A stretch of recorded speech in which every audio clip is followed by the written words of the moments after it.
invasion of your privacy. And this one, this is actually, it's quite funny.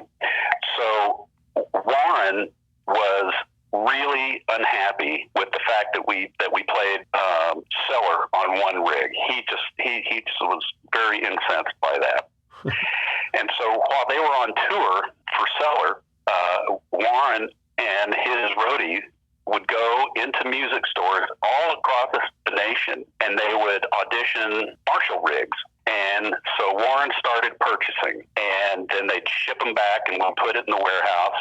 And from the whole tour, so when everything was done, he had like 25 heads and 20 or 25 4x4 cabinets in the warehouse, because he was just, by God, we made the money, we've done what we had to do, I've sacrificed what I needed to sacrifice, and by God, I'm gonna get the sound that I want to get. I went, okay, great. So when we went to set up to do Invasion, Warren said, I want 2 whole days of studio time, just me, myself, and my roadie, so that I can get my sound.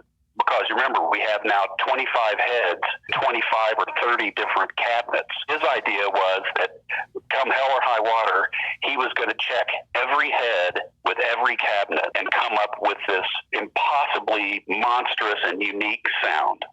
And so I said, okay, sure. You're a multi-platinum recording artist. If you want to waste 2 days of time, okay, let's do it. So I have a picture of this somewhere. It was really spectacular. So we were recording his guitar parts at Rumbo, and there was one ISO room that was pretty big. And so I told the roadie, I said, okay, set it up. So he set them up, 4 piled on high, or 3 piled on high, I guess, and 5 or 6 across Marshall cabinets. And then over in the corner, he had these 25 heads, or however many it is, all piled up on top of each other, and everything was wired. And so I said, okay, Warren, great.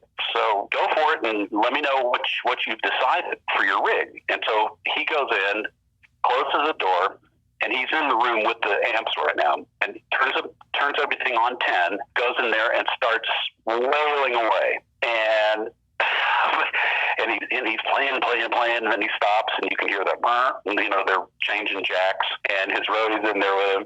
And then he goes and he plays.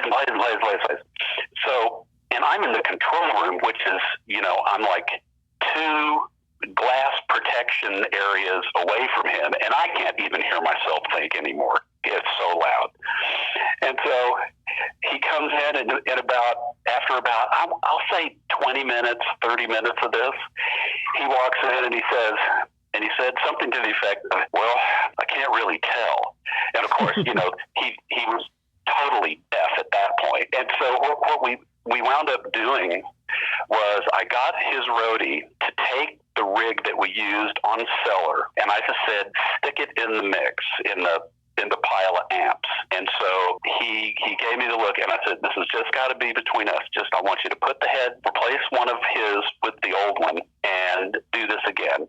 And so we went through this routine. So he went out and bought 25 amps, and then we wound up using the rig from the first amp, which he hated. Now all of a sudden he liked it, and so we used that for him on Invasion. And I don't think to this day he knows that we did a switcheroo on him.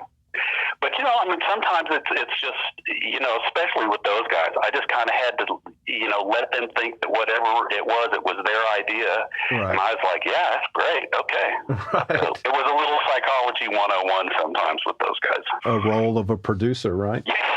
Yeah, herding the cats. You have to know how to do that.